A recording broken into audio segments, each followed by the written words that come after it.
भजन संहिता 34 और उसके 11 पद से 22 पद तक जो कि हम मनन करना चाहते हैं। जैसा कि हमने पिछली बार 10 पद तक हमने मनन किया था, लेकिन अभी हम 11 पद से देखना चाहते हैं। इस भजन के अंदर बहुत कुछ वो है जो हमारे जीवनों के अंदर अगर वो लागू कर लिया जाए तो हमारे जीवन की दशा और दिशा दोनों बदल सकती हैं। इसका 11वां पद कहता है, भजन संहिता 34 उसके 11 पद में, हे बालको आओ मेरी सुनो, मैं तुम्हें यहोवा का भय मानना सिखाऊंगा। यहाँ पर दाऊद इस बात को बताता है कि देखो कैसे हम परमेश्वर का भय मान सकते हैं। उसको भी सीखने की जरूरत है। ये नहीं है कि किसी को भी आ जाएगा, हम परमेश्वर के डर में चलते हैं, ऐसा नहीं है कि वो आ जाएगा, बल्कि क्या है कि उसको सीखना पड़ता है। और जब तक सीखेंगे नहीं तब तक हम किसी को कुछ भी सिखा नहीं सकते। तो पहले खुद को सीखना होता है। हम दुनिया की तमाम बातों को तो बहुत सीखना चाहते हैं, लेकिन परमेश्वर की बातों को नहीं सीखना चाहते। और मेरा मानना ऐसा है कि अगर हम परमेश्वर की बातों को मानने लगें और उस पर मनन करने लगें, चिंतन करने लगें, उसको सीखने लगें, सिद्धता की तरफ बढ़ने लगें, तो हर प्रकार से परमेश्वर हमारी सहायता करने के लिए सदैव तत्पर रह सकता है। उसका 12वां पद कहता है, वह कौन है। अब यहाँ पर क्वेश्चन भी खड़ा करता है और जवाब भी देता है। मतलब प्रश्न और उत्तर दोनों साथ साथ में है। वह कौन है जो जीवन की अभिलाषा रखता है और दीर्घायु चाहता है कि भलाई को देख सके। ये 12वें पद में एक सवाल खड़ा कर रहा है वो कि वो कौन व्यक्ति है, ऐसा कौन सा व्यक्ति है जो जीवन की अभिलाषा रखता है, यानी कि जीवन को जीना चाहता है, अच्छा जीवन जीना चाहता है और दीर्घायु चाहता है कि भलाई को देख सके, यानी कि एक लंबी उम्र भी वो चाहता है ताकि वो भलाई को देख सके। ये दोनों ही बातें हर मनुष्य के अंदर पाई जाती हैं। वो जीवन अच्छा जिए इसकी अभिलाषा वो रखता है, लंबी आयु जिए इसकी भी अभिलाषा रखता है, और भलाई को वो देख सके, यानी भलाई उसके साथ हमेशा होती रहे, इसको भी वो चाहता है।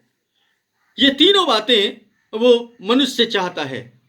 लेकिन ये तीनों बातें कब पूरी होंगी मनुष्य के जीवन के अंदर, वो उसका उत्तर भी वहां पर 13वें पद में, अपनी जीभ को बुराई से और अपने होठों को छल की बातें बोलने से रोक रख।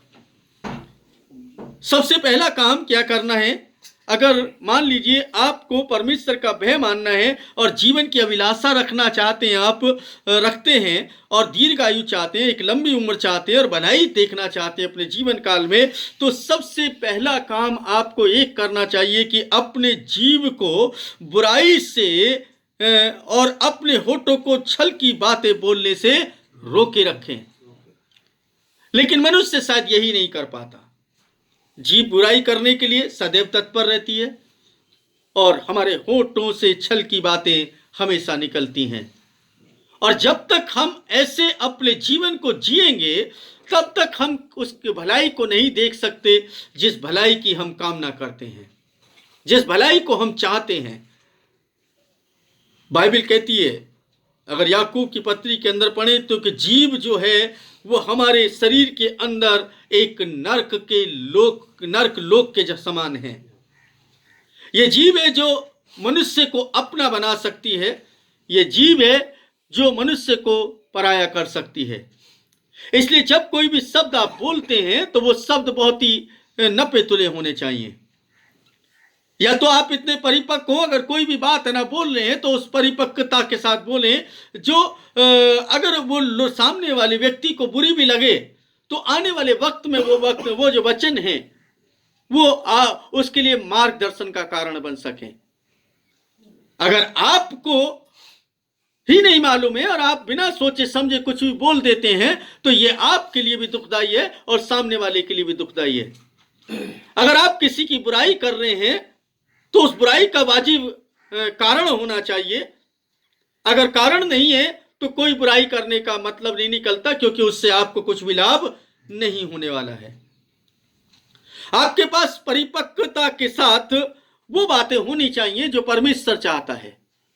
और जब परमेश्वर आपको कुछ देना चाहता है तो आप उसको लेने के योग्य हो सके, इसके लिए आपको सबसे पहला काम करना पड़ेगा कि जीवन की अभिलाषा रखने वाले व्यक्ति को कि वो अपनी जीव को बुराई से और अपने होठों को छल की बातें बोलने से रोके रखे।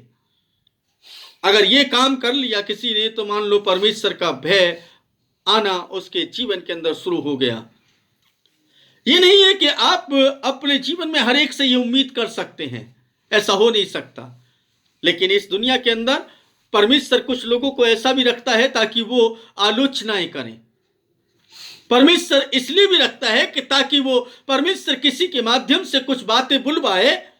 वो बुराई लग सकती है लेकिन वो बुराई नहीं होगी, क्योंकि किसी के जीवन को अगर मान लीजिए कोई अपने स्वार्थ के लिए कोई बात बोल रहा है तो इसका मतलब है कि वो बुराई है।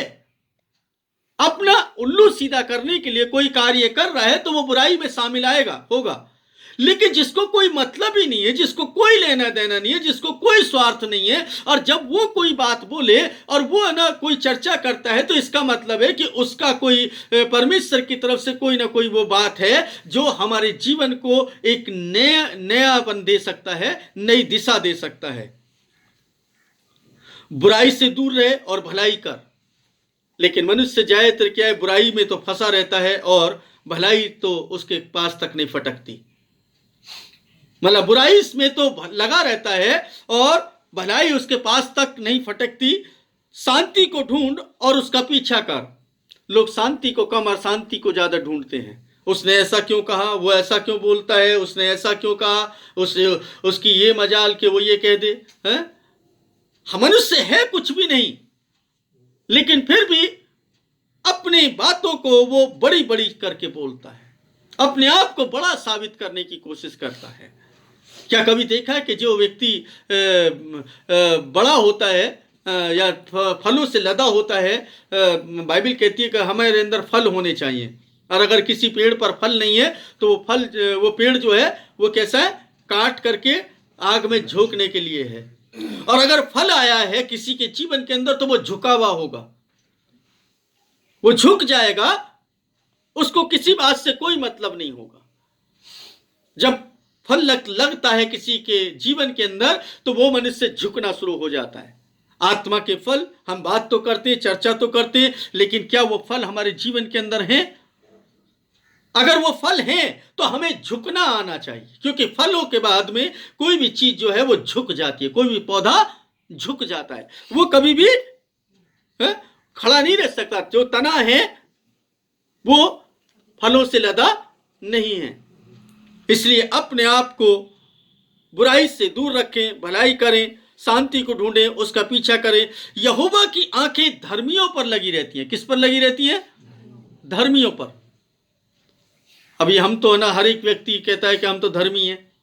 किस प्रकार के धर्मी है ये पता नहीं चलता है। मैं तो समझ ही नहीं पाता हूं कि धार्मिकता का मतलब क्या है। धार्मिकता का मतलब है आपका आचरण। आपका आचरण क्या है, आपके विचार क्या हैं, आप क्या सोचते हैं, आप अपने बारे में सोचते हैं या दूसरे के बारे में सोचते हैं। सबसे ज्यादा मनुष्य स्वार्थी होता है, अपने ही लिए सोचता है केवल। जब तक आप दूसरे के लिए ना सोचें तब तक आपके लिए कुछ नहीं हो सकता। बहुत सिंपल सी बात है। क्योंकि जब आप दूसरों के साथ भलाई करेंगे तो यह आपके लिए धार्मिकता गिनी जाएगी, और जब धार्मिकता के कार्य करेंगे आप, तो आपको बता दें कि परमेश्वर की दृष्टि आप पर लगी रहेगी। परमेश्वर की दृष्टि आपके ऊपर लगी रहेगी और उसके कान उनकी पुकार पर लगे रहते हैं। यहोवा की आंखें किसकी तरफ लगी रहती है? धर्मियों की तरफ, और उसके कान उसकी पुकार पर, यानी कि जब वो पुकारे वो व्यक्ति तो उसकी क्या करे, वो सुन ले। ये परमेश्वर का कार्य है। हमारा कार्य क्या है? बुराई से दूर रहें, अपनी जीभ को बुराई से रोके रखें, छल की बातें बोलने से हमें दूर रहना चाहिए, भलाई करें, शांति को ढूंढें और उसका पीछा करें। हमारा काम यह है। लेकिन हम क्या ये काम करते हैं? अगर ये काम करते हैं तो वास्तव में हम बहुत ही अच्छे लोगों में गिने जा सकते हैं, धन्य लोगों में गिने जा सकते हैं। अगर नहीं करते तो बिल्कुल व्यर्थ की बात है। मेरा मानना यह है कि अगर मान लीजिए कोई व्यक्ति ऐसा है जो विचारधारा का नहीं है, जो बुरा करने वाला है, बुरी सोच रखने वाला है, बुरे विचार रखने वाला है, बुराई करने वाला है, चाहे वो कोई भी व्यक्ति क्यों ना हो इस संसार का, आप उससे दुआ सलाम अवश्य रखें, बातचीत अवश्य रखें, लेकिन वो घनिष्ठता कभी ना रखें। कहीं ऐसा ना हो कि आपके ऊपर भी वो दाग धब्बा लग जाए। मनुष्य गलतियां करता है, बहुत बार चूक जाता है, ऐसा हो नहीं सकता कि नहीं करे, लेकिन फिर भी अगर परमेश्वर का भय है उसके अंदर तो वो उनसे बच सकता है। 16वां पद कहता है, यहोवा दुष्कर्मियों के विमुख रहता है। जो दुष्कर्म करते हैं, जो बुरे कर्म करते हैं, उनसे क्या रहता है? वो विमुख मतलब पीछे की तरफ रहता है, मतलब पीछे कर लेता, अपना चेहरा उनकी तरफ से घुमा लेता है। उनका स्मरण भी पृथ्वी पर से मिटा डाले। वो इसलिए विमुख रहता है कि पृथ्वी पर से ऐसे लोगों का क्या हो जाए? नाश ही हो जाए, खत्म ही हो जाए। और आपने कभी भी किसी भी बुरे व्यक्ति को इस पृथ्वी पर पनपते हुए नहीं देखा होगा। वो हमेशा तक बना रहा है, ऐसा कभी नहीं देखा होगा। बुरा व्यक्ति हमेशा नष्ट होने के लिए, क्योंकि बाइबल कहती है कि हर चीज को उसने एक विशेष उद्देश्य के लिए रचा है, यहां तक कि दुष्ट को भी नाश होने के लिए। यानी जो व्यक्ति दुष्ट है, जो दुष्टता के कार्य करता है, जो दुष्कर्म करता है, वो व्यक्ति इसलिए है ताकि वो नष्ट हो जाए, क्योंकि सब लोग तो स्वर्ग में जा नहीं सकते। धर्मी पुकारते हैं और यहोवा सुनता है। धर्मी क्या करते हैं? पुकारते हैं और यहोवा सुन लेता है और उन्हें उनकी सारी विपत्तियों से छुड़ाता है। किसको छुड़ाता है? धर्मी लोगों, जो धार्मिकता के कार्य करते हैं। पवित्र शास्त्र को पढ़ना, प्रार्थना करना, विनती करना, निवेदन करना, संगति में जाना, विश्वास करना, ये धार्मिकता में नहीं है। वो धार्मिकता आपकी एक बार के लिए थी, क्योंकि आपने प्रभु परमेश्वर को जाना नहीं था, लेकिन जान लिया। जानने के बाद परमेश्वर ने आपको एक बार धर्मी ठहरा दिया कि आपने एक बार अपनी तमाम बुराइयों से विमुख होकर के मन फिराया और आप परमेश्वर के जन हो गए। उस वक्त में आप धर्मी गिने गए, क्योंकि विश्वास किया आपने। लेकिन उसके बाद बाइबल के अकॉर्डिंग आप देखें तो वो कर्मों से भी धर्मी ठहरना चाहिए। क्या कर्म कर रहे हैं हम?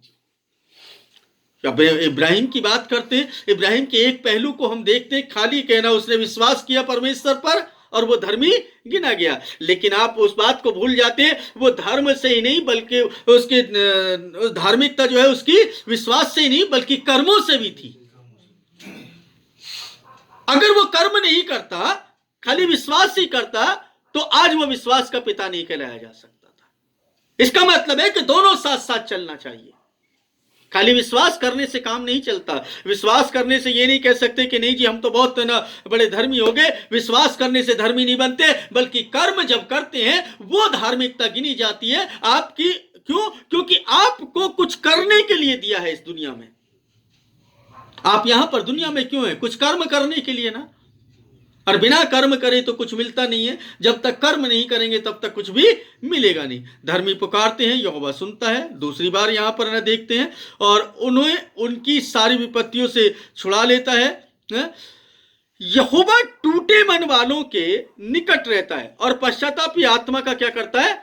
उद्धार। यहोवा टूटे मन वालों के, जो टूटे मन के होते हैं, जिनका मन टूटा रहता है, जिनके मन के अंदर कठोरता रहती है ना, वो व्यक्ति कभी भी ये ना सोचे कि परमेश्वर उनके करीब रहेगा, परमेश्वर उनके पास होगा, क्योंकि वो टूटे मन वालों पश्चातापी आत्मा का उद्धार करता है।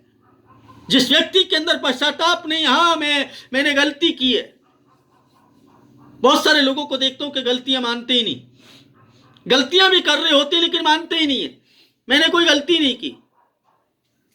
मैं उस विचारधारा का व्यक्ति रहा हूं हमेशा। अगर आपकी गलती भी नहीं है, मान लो कोई बात नहीं, हमसे ही गलती हुई होगी। गलती मानने में परमेश्वर के सामने दोषी नहीं ठहरेंगे हम, बहुत ध्यान रखिए, लेकिन नहीं मानने में दोषी ठहरेंगे। अगर परमेश्वर के सामने आप बार बार गलती मानते हैं, हम जो भी कुछ करें गलती करें क्योंकि हम अयोग्य हैं, योग्य नहीं है। पश्चाताप करने में कभी कोई व्यक्ति छोटा नहीं होता, हमेशा बड़ा हो जाता है। क्यों? परमेश्वर उसकी निगहबानी करने लगता है और परमेश्वर उसको ऊंचा उठाने लगता है। हर व्यक्ति इस बात को जान ले कि टूटे मन वालों के वो निकट रहता है। आपका मन टूटा, कठोर मन ना हो, कठोरता ना हो। उसके आगे कहते हैं धर्मी पर बहुत सी विपत्तियां आती तो हैं। जो धार्मिकता के कार्य करते हैं ना, जो भलाई करते हैं, जो भलाई के काम करते हैं ना, उन पे विपत्तियां बहुत सारी आती हैं। इस बात को ना भूलें आप अगर सोचें कि उन पे विपत्ति नहीं आएंगी, विपत्तियां तो आती हैं, बहुत सी आती हैं, एक नहीं बल्कि बहुत सी आती हैं। इसलिए याकूब की पत्री के अंदर, नए नियम के अंदर भी क्या पाते हैं हम? जब तुम नाना प्रकार की परीक्षाओं में पढ़ो तो इसे बड़े आनंद की बात समझो। नाना प्रकार की परीक्षा, कुछ परीक्षाएं ऐसी होती हैं जो है ना हम जानबूझ करके पैदा करते हैं, गलतियां करते हैं हम खुद, और हम कहते हैं पता नहीं कैसे हो गया। परमेश्वर बार बार समझा रहा होता है हमें कि ये नहीं करना, ऐसा नहीं करना, ये काम नहीं करना चाहिए, वो नहीं करना चाहिए, ये बातें हमारे जीवन में नहीं होनी चाहिए, लेकिन हम कर रहे होते हैं, लगातार कर रहे होते हैं। और जब तक लगातार करते रहते हैं तो फिर क्या होता है? विपत्तियां आने शुरू हो जाती हैं, और वो विपत्तियां जब आती हैं तो वो हमारे द्वारा किए गए कार्यों के अनुसार आती हैं। हम कहें कि हमारे ऊपर विपत्ति नहीं आनी चाहिए, तो ऐसा हो नहीं सकता, क्योंकि इस दुनिया के अंदर विपत्तियां तो आएंगी, और धर्मी लोगों के ऊपर ज्यादा आएंगी। जो विपत्तियां हम अपने तरीके से कार्य करके उठाते हैं वो विपत्तियां अलग किस्म की हैं, और जो परमेश्वर के साथ चलते हुए जो विपत्ति उठाते हैं वो अलग किस्म की हैं। जो परमेश्वर के साथ चलते हुए हमें विपत्तियां उठानी पड़ती हैं, वो हमारे लिए आनंद पैदा कर देती हैं और हम उनमें से निकल जाते हैं। लेकिन जब हम अपनी इच्छा के अनुसार कोई भी गलतियां करते हैं, अपने तरीके से करते हैं, तो वो कभी भी विपत्तियां जो आती हैं वो हमें उनसे छुड़ा नहीं सकता, क्योंकि वो हमारे द्वारा पैदा की गई गलतियां हैं। हमने गलतियां की हैं, और हम उस गलती के लिए कभी है ना ये भी नहीं रहते कि हाँ भाई मैंने गलती कर दी है या मुझसे गलती हो गई है। उस गलती को सुधारने के लिए दूसरी गलती करता है, और दूसरी गलती को सुधारने के लिए वो तीसरी गलती करता है। वो लगातार गलती करता चला जाता है। क्यों? क्योंकि वो सोचता है कि शायद ये गलती ठीक हो जाएगी और मैं ना सही साबित हो जाऊंगा। जबकि परमेश्वर कहता है कि हम अपने जीवन के अंदर क्या करें? केवल एक काम करें, धार्मिकता का जीवन जिएं। और धार्मिकता का जीवन क्या है? हम भलाई करने में कभी भी आलस्य न, हम भलाई करें। उसके आगे वो कहते हैं उसकी हड्डी हड्डी की रक्षा करता है। इस भजन को बहुत सारे लोग कंठस्थ याद किए हुए हैं, बहुत सारे लोग है ना अच्छे से। वो हड्डी हड्डी की रक्षा करता है और उनमें से एक भी टूटने नहीं पाती। किसकी? जो धर्मी है, जो धार्मिकता का आचरण करता है, एक भी हड्डी नहीं टूटने पाती। ध्यान रखें, अगर धार्मिकता के साथ हैं आप तो आपकी एक भी हड्डी को वो टूटने नहीं देगा। ये बहुत ही महत्वपूर्ण बात है, इसको समझ लें आप। दुष्टता ही दुष्टता को मार डालेगी, यानी जो दुष्टता के काम करने वाले, जो दुष्ट लोग हैं, दुष्ट प्रवृत्ति के लोग हैं, वो दुष्टता ही उन दुष्ट लोगों को मार डालेगी। यानी दुष्टता में ही वो मर जाएंगे, बुराई करते करते ही मर जाएंगे। वो उनका कोई नाम लेने वाला नहीं होगा।